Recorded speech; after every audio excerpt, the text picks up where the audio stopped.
আর সে ঘরে বসেই ব্ল্যাকবার্ড দম্পতির গতিবিধি পর্যবেক্ষণ করতে থাকে।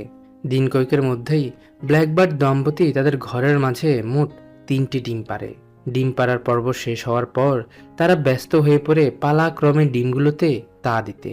জন যখন ঘর থেকে বের হতো তখন প্রায় সময় সে লক্ষ্য করত যে ব্ল্যাকবার্ডটি তার ঘরের সামনে দাঁড়িয়ে থাকে, আর জন যখন তাকে খাবার ছিটিয়ে দেয় তখন সে খাবারগুলো খেতে শুরু করে।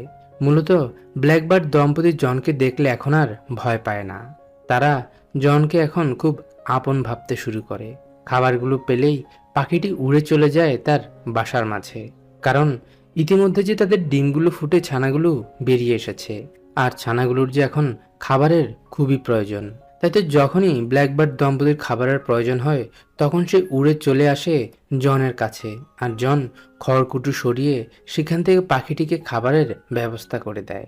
আর ব্ল্যাকবার্ড দম্পতির খাবারগুলো নিয়ে তাদের আদরের সন্তানদের খাইয়ে দিতে বাসায় নিয়ে যায়। ব্ল্যাকবার্ড দম্পতির আদর যত্ন এবং ভালোবাসা পেয়ে তাদের ফুটফুটে ছানা 3টি এখন বেশ কিছুটা বড় হয়ে উঠেছে। তাদের গায়ে ইতিমধ্যে পালক গজাতে শুরু করেছে, আর কিছুদিনের মধ্যেই তারা প্রাপ্তবয়স্ক হয়ে উঠবে।